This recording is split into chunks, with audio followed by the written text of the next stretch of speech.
Hola amigos, si están aquí es porque han tomado la iniciativa de empezar a estudiar para su próximo examen del UNAM o simplemente están aquí por querer aprender fracciones.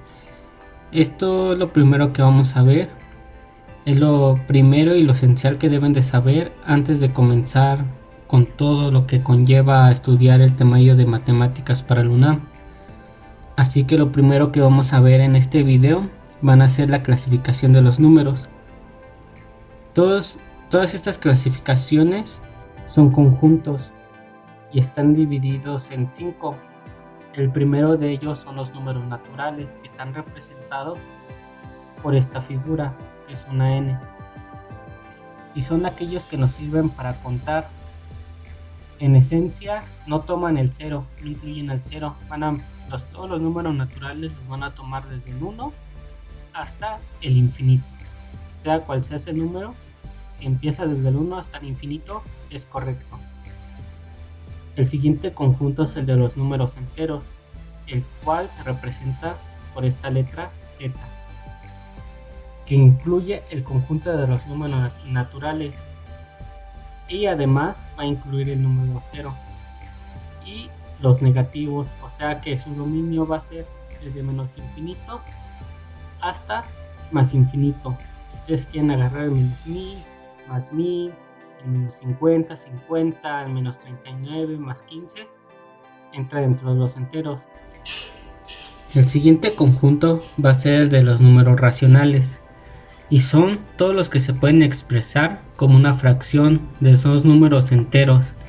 Ejemplo, está en 1/4, 3/4 y así no lo podemos llevar 5/4, etcétera, y van a estar de la forma P sobre Q, en la cual ambos son números naturales, con la única condición de que Q nunca va a ser igual a 0, porque si esto sucede, entonces lo que vamos a tener va a ser una indeterminación. El siguiente conjunto que vamos a tener van a ser los números irracionales, y estos no se pueden escribir de la forma P sobre Q. En su expresión decimal tienen dígitos infinitos no periódicos. ¿Qué significa esto? Pongamos el caso de pi. Pi todos de manera coloquial sabemos que es 3.1416, pero eso es nada más para simplificar su uso. Su verdadero número es 3.1415 y se va extendiendo hasta un número infinito y no sucesivos. Igual te va a pasar lo mismo con raíz de 2, raíz de 3 y el número de Euler. Esos son los números irracionales. Y por último vamos a tener a los números reales, que estos a priori incluye todos los demás conjuntos. Si a ti te dicen pertenece a los reales, no importa cuál tomes, puede ser un número natural, un entero, un número racional, un número irracional. Eso es el número de los reales, incluye a todos. Una cosa muy importante que casi se me olvida mencionarles, que los números naturales se dividen en dos, en los números compuestos y los números primos. Los números compuestos son aquellos números que se pueden dividir por más números. Por ejemplo, los números primos, los que todos conocemos, son el 2, el 3, 5, 7 y 11, y hay más números primos. Pero para este caso, para el examen de la UNAM, no creo que les pregunten un número primo que vaya más allá del 17. Entonces los números primos solo son divisibles entre ellos mismos y entre la unidad, mientras que los números compuestos, que obviamente no son los primos, se pueden dividir entre ellos mismos, entre la unidad y otro número. Por ejemplo, el 8. El 8 se puede dividir entre el 8 mismo, entre el 1, entre el 4 y entre el 2. Tiene más divisores. Esos son los números compuestos. Ahora sí les voy a enseñar el primer fundamento que tienen que tener para poder hacer suma, resta, división o multiplicación de fracciones. Bueno, entonces lo primero que tenemos que saber antes de pasar la suma, división, multiplicación o división de fracciones es conocer el mínimo común múltiplo y el máximo común divisor. El mínimo común múltiplo es el número más pequeño de los múltiplos comunes. ¿Esto qué nos quiere decir? Que con esto vamos a poder encontrar cuál es el común múltiplo de dos términos. Por ejemplo, aquí tenemos los múltiplos de 2 en color rosa desglosado y el múltiplo de 3 en color naranja desglosado. Y nos podemos dar cuenta que un común múltiplo de ambos es 6 y 12, pero nosotros no queremos hacer esto, ¿no? Porque es muy laborioso. Entonces para esto se construye esta especie de cruz, en la cual nosotros vamos a poner los números de los cuales queremos encontrar el común múltiplo. Para este caso queremos encontrar el del 16 y el 10, que sería muy laborioso querer hacerlo así. Entonces para eso era importante haber conocido que eran los números primos, ¿no? Como ya se los había mencionado antes, porque de este lado solo se colocan números primos. Para hacer esto, lo primero que tenemos que hacer es empezar con el número primo más pequeño. ¿Y cuál sería? El 2. Vamos a colocar en este lado el número 2 y lo dividimos por ambos. 16 entre 2 nos da 8. 10 entre 2 nos da 5. ¿Se puede dividir todavía entre 2? Sí, entonces volvemos a colocar el 2. Y 8 entre 2, 4. 5 se puede dividir entre 2? No, entonces se queda así. ¿Se puede dividir todavía entre 2? Sí, entonces se vuelve a colocar el 2. 4 entre 2 nos daría 2. Y 5 entre 2 no se puede, se vuelve a colocar. Entonces, ¿se puede volver a dividir entre 2? Sí. Colocamos el 2, aquí nos daría 1 y aquí 5. Entonces, cuando ya no se puede dividir por un número primo esto, elegimos el siguiente. El siguiente de los números primos, ¿cuál sería? Sería el número 3.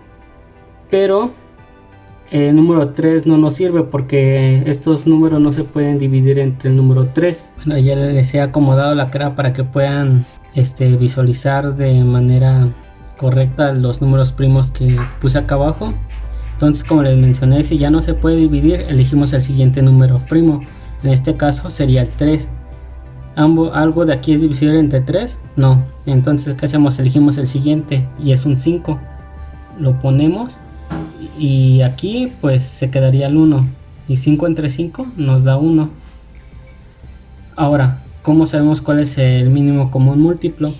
Simplemente tenemos que multiplicar todo esto y ese número sería el mínimo común múltiplo. En este caso, yo como consejo les daría que empiecen por el más grande hacia lo más pequeño, que sería más fácil de multiplicar.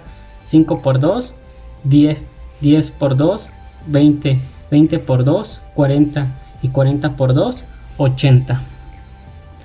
Entonces este número 80 sería su mínimo común múltiplo. Y aquí les traigo otro ejemplo. Vamos a hacerlo de la misma manera. Elegimos el más pequeño, en este caso es el 2. Lo colocamos. 8 entre 2 nos daría 4. 3 entre 2 no es divisible, se deja el 3. Volvemos a colocar el número 2. 4 entre 2 nos daría 2. El 3 se vuelve a quedar. ¿Esto es divisible entre 2? Sí. Entonces volvemos a colocar el 2. 2 entre 2, 1. 3 entre 2 no se puede. Entonces se vuelve a dejar. Y elegimos el siguiente número primo para poder dividir el 3. Y es el 3. Y nos quedaría 3 entre 3, 1. Y de esta manera se concluye igual este ejercicio. Entonces volvemos a multiplicar todo. 3 por 2, 6. 6 por 2, 12. Y 12 por 2, 24. Este que está en color azul se lo quiero dejar a ustedes para que practiquen. Ustedes pueden hacer ahora así que los ejercicios que ustedes quieran. Esto es así de sencillo y es muy importante para poder empezar a hacer nuestras fracciones más adelante. Bueno amigos, lo siguiente que vamos a ver entonces es el máximo común divisor, que es el número máximo que divide exactamente a dos o más números a la vez. Esto nos puede servir para simplificar fracciones. Como tenemos aquí, esto es una fracción muy sencilla, ¿no?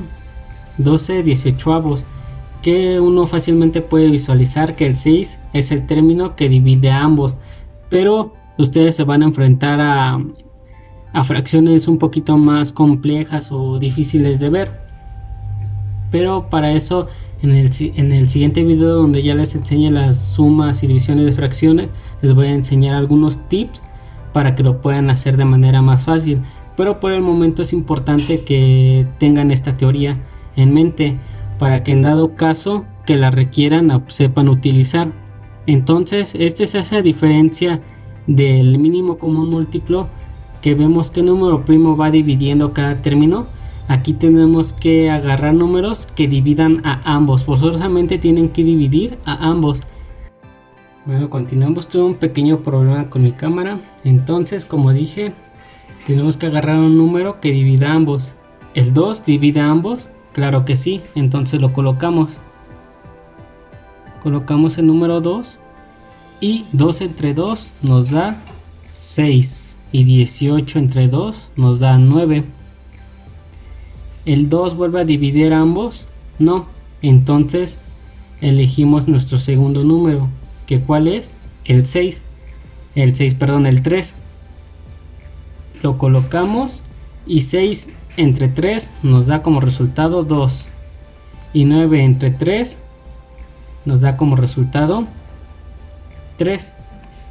Entonces ahí podemos ver que este ejercicio ya terminó, porque no podemos seguir dividiendo ambos términos, y se hace exactamente lo mismo que en el mínimo común múltiplo. Se multiplican, nos da como resultado 6, como se los había mencionado anteriormente. Entonces acá abajo tenemos otro ejercicio similar, en el cual tenemos 24 sobre 12. Hacemos exactamente lo mismo. Ambos términos son divididos entre el 2. Sí, la mitad de 24 es 12 y la mitad de 12 es 6. ¿Se pueden dividir ambos entre 2? Se puede volver a hacer. La mitad de 12 es 6 y la mitad de 6 es 3.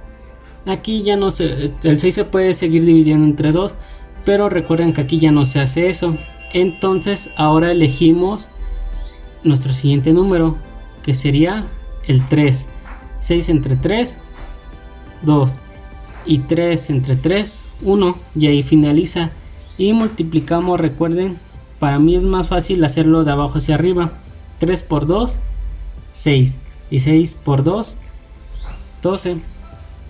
Y así terminarían estos ejercicios. Bueno, amigo, eso es todo por hoy. Y esto es lo principal que deben de saber para empezar a poder resolver las operaciones con fracciones. Si les gustó, espero me puedan ayudar, y muy pronto les traeré el siguiente video donde ya haremos ejercicios de suma, resta, multiplicación y división de fracciones. Pienso dividírselo en un video solo para sumas, un video solo para restas, uno solo para multiplicaciones y uno solo para divisiones. Hasta luego.